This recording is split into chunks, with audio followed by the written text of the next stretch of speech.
Hello दोस्तों, मैं सुनीति त्यागी आपका अपने चैनल हिंदी मिरर पर फिर से आपका स्वागत करती हूँ। कैसे हैं आप सब दोस्तों? आज की वीडियो में हम हिंदी गद्य की अन्य विधाओं में से साक्षात्कार को लेकर आए हैं। इसमें हम साक्षात्कार का अर्थ, परिभाषा, उद्देश्य एवं इसके प्रकार के बारे में ज्ञान प्राप्त करेंगे। दोस्तों, यह विषय आपकी सभी परीक्षाओं के लिए अति महत्वपूर्ण विषय है। यह यूजीसी नेट के साथ साथ बीए एमए के लिए भी एक महत्वपूर्ण विषय है। इसको आप ध्यान से देखना और समझना। दोस्तों, मेरा आपसे फिर से अनुरोध है, अगर आपने चैनल को सब्सक्राइब नहीं किया है तो सबसे पहले चैनल को आप सब्सक्राइब कर दें। आपका एक सब्सक्राइब और लाइक हमारे लिए प्रेरणा का काम करता है, जिससे हमें प्रेरणा मिलती है और अच्छी वीडियो बनाने के लिए।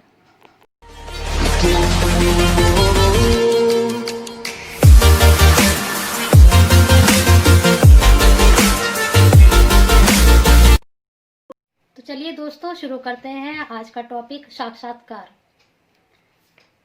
सबसे पहले इसमें हम साक्षात्कार का अर्थ लेंगे। साक्षात्कार एक व्यक्तिनिष्ठ अथवा आत्मनिष्ठ विधि है, जिसके आधार पर व्यक्ति की योग्यताओं, गुणों, समस्याओं आदि के संबंध में जानकारी प्राप्त की जाती है। तो यह है साक्षात्कार का अर्थ है कि इसमें एक व्यक्तिनिष्ठ या आत्मनिष्ठ विधि है। इसमें किसी व्यक्ति की योग्यताएं या गुण या समस्या आदि के संबंध में हम जानकारी प्राप्त करते हैं, जिस व्यक्ति का हम साक्षात्कार लेते हैं।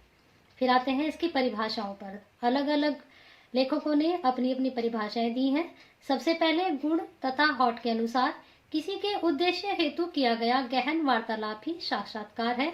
जॉन डी डार्ले के अनुसार साक्षात्कार एक उद्देश्ययुक्त वार्तालाप है।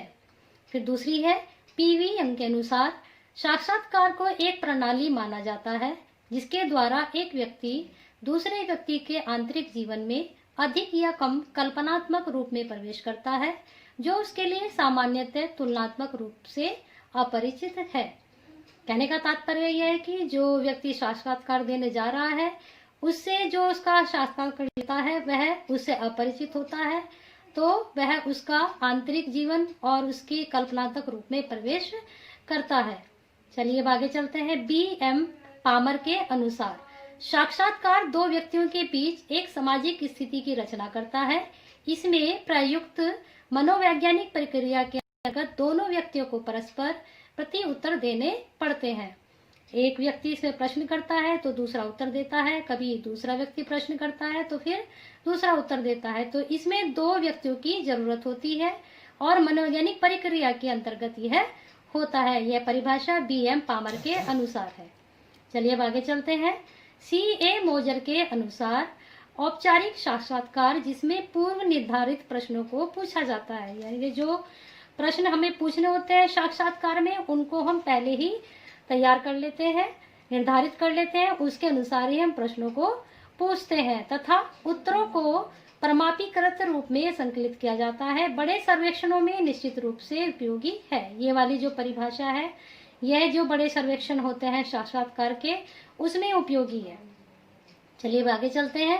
सिन पाओ यंग के अनुसार साक्षात्कार क्षेत्रीय कार्य की पद्धति है, जो एक व्यक्ति अथवा कुछ व्यक्तियों के व्यवहार को देखने, कथनों को लिखने और सामाजिक अथवा समूह अंतःक्रिया के निश्चित परिणामों का निरीक्षण करने हेतु उपयोग की जाती है। अतएव यह एक सामाजिक प्रक्रिया है। यह दो व्यक्तियों के बीच अंतःक्रिया से संबंधित होती है। जैसा कि अभी आपको ऊपर वाली परिभाषा में बताया गया कि यह दो व्यक्तियों के बीच की प्रक्रिया होती है, और इन्होंने यह भी लिखा कि यह कुछ व्यक्ति या एक व्यक्तियों को व्यवहार को देखने के लिए जो कथन लिखे जाते हैं सामाजिक अथवा समूह अंतःक्रिया के जो अंतर्गत होते हैं, उनके निरीक्षण हेतु यह उपयोग की जाती है साक्षात्कार की विधि। साक्षात्कार तकनीकी की विशेषताएं क्या है? नंबर 1, साक्षात्कार पारस्परिक विचारों के आदान प्रदान का सर्वश्रेष्ठ सामान है। यह जो इसकी विशेषता है, यह हम जब जाते हैं तो जो हमारे विचार हैं उसका आदान प्रदान करने का यह सर्वश्रेष्ठ तरीका भी कह सकते हैं। नंबर 2, साक्षात्कार की प्रक्रिया के अंतर्गत दो या दो से अधिक व्यक्तियों का वार्तालाप अथवा निकट संपर्क होता है। साक्षात्कार उद्देश्य केंद्रित होता है। जैसा कि अभी ऊपर परिभाषाओं में भी आपको बताया गया था कि इसमें दो व्यक्तियों का और दो से अधिक भी व्यक्ति हो सकते हैं साक्षात्कार में। इसके आधार पर व्यक्ति के संबंध में तथ्यपूर्ण सामग्री का संकलन किया जाता है। जिसका आप साक्षात्कार ले रहे हैं, उसके आधार पर जब हम उसका लेते हैं तो उसके तथ्यपूर्ण सामग्री का संकलन करते हैं, यानी कि इकट्ठा करते हैं। नंबर 4, यह प्राथमिक संबंधों पर आधारित होता है। फिर गुण तथा होठ ने साक्षात्कार की जिन विशेषताओं का निर्धारण किया है उनका उल्लेख इस प्रकार है। इसका समाज के किसी भी वर्ग पर प्रयोग किया जा सकता है, कोई भी व्यक्ति हो सकता है उसमें। इसमें सहयोग करने को लोग सरलता से तैयार हो जाते हैं, यानी कि जिनका साक्षात्कार हम देते हैं वह खुद ब खुद ही सरलता से तैयार हो जाते हैं, क्योंकि उन्हें लिखित रूप में कुछ भी नहीं देना होता और सब कुछ ओरल ही करना होता है, यानी कि मौखिक ही करना होता है। इस विधि का लचीलापन इसकी प्रमुख विशेषता है, या लचीलापन होना चाहिए जब आप किसी का साक्षात्कार ले रहे हैं। इस विधि द्वारा केवल यही ज्ञान नहीं है कि विषय किसी विषय में बारे में क्या उत्तर देता है, परंतु इसकी भावभंगिमा इससे कुछ अधिक ही बता देती है। केवल इसमें विषय का ज्ञान ही नहीं देखा जाता, जो साक्षात्कार देता है उसकी भावभंगिमा यानी कि उसके जो हाव भाव होते हैं उसको भी नोटिस किया जाता है जब व्यक्ति साक्षात्कार देता है। इस विधि द्वारा व्यवहार के उन आयामों को अध्ययन भी किया जा सकता है जिसे प्राय सभ्य समाज में प्रकट करने से लोग हिचकिचाते हैं। कभी कभी व्यक्ति साक्षात्कार में वो सब बता देता है जो वह किसी से नहीं बताता है, तो वह साक्षात्कार में अपने बारे में वो सब बताता है जिसे वह समाज में बताने से हिचकिचाता है। अब देखिए आगे, साक्षात्कार तकनीकी के उद्देश्य। साक्षात्कार तकनीक के कई उद्देश्य हैं। इन उद्देश्यों को निरंतर ध्यान में रखकर ही साक्षात्कार की प्रक्रिया को संपन्न किया जाता है। साक्षात्कार के प्रमुख उद्देश्य इस प्रकार है। प्रत्यक्ष संपर्क स्थापित करके सूचना संकलन करना। साक्षात्कार प्रत्यक्ष संपर्क पर आधारित होता है। इस प्रक्रिया के अंतर्गत जो भी सूचनाएं प्राप्त की जाती है प्रत्यक्ष संपर्क के आधार पर प्राप्त की जाती है। इसमें वास्तविक साक्षात्कार के समय साक्षात्कार लेने वाला एक दूसरे के आमने सामने बैठते हैं। साक्षात्कारकर्ता निर्धारित उद्देश्य से संबंधित विभिन्न प्रश्न साक्षात्कारकर्ता से पूछता है। इसके आधार पर ही विषयों की रुचि, योग्यता, कौशल, इच्छाओं, अभिव्यक्ति आदि से संबंधित सूचनाएं प्राप्त होती हैं। इस प्रकार प्रत्यक्ष संपर्क के आधार पर तथ्यगत सूचनाएं प्राप्त करने की दृष्टि से साक्षात्कार का विशेष महत्व है। अब नंबर 2 देखिए, परिकल्पनाओं हेतु साथियों का प्रमुख परिकल्पनाओं के लिए अप्रत्यक्ष रूप से सामग्री का संकलन करना भी साक्षात्कार का प्रमुख उद्देश्य है। इस दृष्टि से यह बहुत उपयोगी है। यही नहीं, साक्षात्कार को परिकल्पना के निर्माण में भी सहायक होने की दृष्टि से अत्यंत महत्वपूर्ण सर्वश्रेष्ठ प्रविधि के रूप में स्वीकार किया जाता है। इसका कारण यह है कि साक्षात्कार के आधार पर अनेक नवीन तथ्यों का बोध होता है। जब हम किसी का साक्षात्कार लेते हैं तो हमें भी पता चलता है कई चीजों के बारे में। ये तथ्य साक्षात्कार की रुचि, मनोवर्ती, अभिवर्ती, योग्यता, कुशल, विभिन्न समस्या आदि के आधार पर प्राप्त होते हैं। जो हम जिसका साक्षात्कार हो रहा है उसकी रुचि, मनोवर्ती, अभिवर्ती, योग्यता, सब इन समस्याओं का हमें आधार प्राप्त होता है। गुप्त व्यक्तिगत सूचना प्राप्त करना। साक्षात्कार के माध्यम से व्यक्ति के संबंध में ऐसी अनेक जानकारियां प्राप्त हो जाती हैं जो किसी अन्य प्रविधि के माध्यम से प्राप्त की जानी संभव नहीं है। साक्षात्कार में जैसा कि अभी ऊपर भी आप लोगों को बताया गया था कि साक्षात्कार में हम वो सब जान लेते हैं जो व्यक्ति बाहर सभ्य समाज में बताते हुए हिचकिचाता है। इस प्रकार की जानकारियों का उपयोग अनेक दृष्टियों से किया जाता है। न केवल साक्षात्कारदाता पर अन्य व्यक्तियों की समस्याओं का समाधान करने में भी सूचनाएं महत्वपूर्ण सिद्ध होती है। जहां एक साक्षात्कार का प्रश्न है उसे निर्देशित करने या उसके संबंध में भावी कथन हेतु अथवा किसी अन्य समस्या का समाधान करने की दृष्टि से इस प्रकार की गोपनीय सूचनाओं को सर्वाधिक महत्व होता है। अब देखिए साक्षात्कार तकनीकी के प्रकार।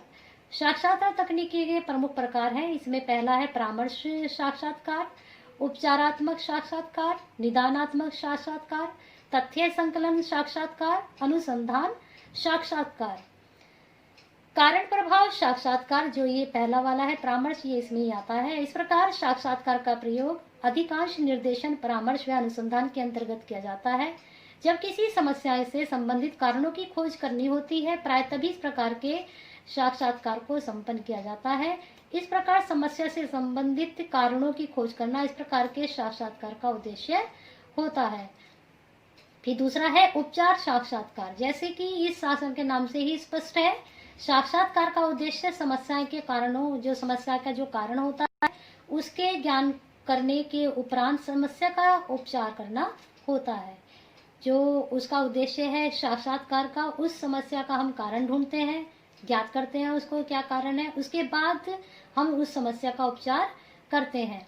इसके लिए उन सभी से साक्षात्कार किया जाता है जो समस्या के उपचार किसी भी दृष्टि से सहायक होते हैं। फिर दूसरा है तीसरा अनुसंधान साक्षात्कार। यह साक्षात्कार अनुसंधानकर्ताओं के द्वारा संपन्न किए जाते हैं तथा इस साक्षात्कार का उद्देश्य किसी प्रकार की मौलिक जानकारी प्राप्त करना होता है। गुड तथा हॉट के अनुसार तथ्यों का पता लगाने के लिए जो साक्षात्कार कहा जाता है, इसके अंतर्गत व्यक्ति के मनोभाव, मनोवृत्ति, अभिरुचियों, इच्छाओं का पता लगाकर इन्हें सामाजिक तथ्यों की खोज करनी होती है। यह अंतर्दृष्टि का विकास करता है।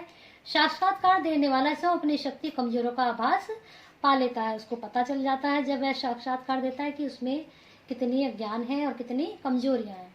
वह जान लेता है कि वास्तविक अभिवृत्ति इच्छाएं क्या है, अतः इसमें विकास या प्रगति का वातावरण रहता है। इससे मौलिक पक्ष की अपेक्षा संवेगात्मक तथ्यों पर आधारित पर बल दिया जाता है। फिर है सूचनादाताओं के आधार पर वर्गीकरण। सूचनादाताओं के आधार पर वर्गीकरण इस प्रकार है। पहले है व्यक्तिगत साक्षात्कार। इस प्रकार का साक्षात्कार एक अवसर एक ही व्यक्ति से किया जाता है। इस प्रकार के साक्षात्कारदाता और साक्षात्कार लेने वाले के समय अंतःक्रिया अधिक होती है क्योंकि वहां आमने सामने कुल मिलाकर 2 ही व्यक्ति होती है। इस स्थिति में साक्षात्कार देने वाले अपना उत्तर देने में अधिक कठिनाई नहीं होती है। इसमें बस 2 ही व्यक्ति बैठते हैं, ज्यादा व्यक्ति या साक्षात्कार में नहीं बैठते हैं। फिर है सामूहिक। अब जैसा कि नाम से ही पता चल रहा है कि सामूहिक साक्षात्कार में एक व्यक्ति है और जो साक्षात्कार लेते हैं वो अधिक व्यक्ति होते हैं। इस प्रकार के साक्षात्कार के अंदर एक समय के एक से अधिक साक्षात्कारदाताओं के साक्षात्कार लिए जाते हैं। साक्षात्कारकर्ता के द्वारा यह प्रयास किया जाता है कि सभी साक्षात्कारदाता उत्तर देने के लिए प्रेरित हो। गुड तथा हॉट ने सामूहिक साक्षात्कार के लाभ और दोनों दोषों का भी उल्लेख किया है। इसके लाभ भी हैं और हानि भी है। अध्ययन पद्धति के आधार पर वर्गीकरण। अनिर्देशित साक्षात्कार। इस प्रकार के साक्षात्कार को अव्यवस्थित, असंचालित, अनियोजित साक्षात्कार के नाम से भी संबोधित किया जाता है। गुड तथा हॉट ने इस प्रकार के साक्षात्कार के संबंध में लिखा है। पूर्ण प्रकार के साक्षात्कार उपयोग प्राय व्यक्ति के प्रत्यक्षीकरण, अभिव्यक्ति, प्रेरणा आदि के अध्ययनों के लिए किया जाता है। इस प्रकार का साक्षात्कार लचीली प्रवृत्ति का होता है, अतः इसमें साक्षात्कार का अधिक सावधानी रखनी होती है। जो साक्षात्कार दे रहा है उसको अधिक सावधानी रखनी होती है। इस तरह के अनिर्देशित साक्षात्कार में क्योंकि इसमें कोई भी निर्देश नहीं दिया जाता है कि किस प्रकार का होगा, तो उसको अधिक सावधानी रखनी होती है देते वक्त। इसमें प्रश्नों की भाषा आदि पूर्व निश्चित नहीं होती है। साथ ही साथ प्रश्नों का उत्तर देने के लिए साक्षात्कार देने वाले पर किसी प्रकार का नियंत्रण नहीं होता है। अतः इस प्रवृत्ति से प्राय साक्षी द्वारा प्राकृतिक उत्तर प्राप्त होते हैं। उसके उत्तरों में स्वयं की पूर्ण अभिव्यक्ति होती तथा ये सामान्य को अपेक्षा विशेष होता है। इस विधि के स्वतंत्रता इसकी एक सीमा भी है क्योंकि इस प्रकार इसके द्वारा प्रदत्तों से तुलनात्मक अध्ययन संभव नहीं होता। इसके प्रदत्तों का विश्लेषण भी कठिन होता है।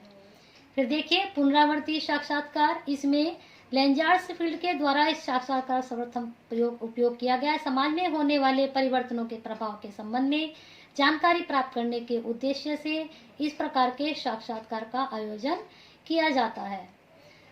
फिर इसके बाद है सामूहिक साक्षात्कार। कभी कभी एक वाद विवाद सभा का रूप धारण कर लेता है। साक्षात्कार देने वाला विभिन्न प्रकार से अपनी प्रतिक्रिया व्यक्त करते हैं।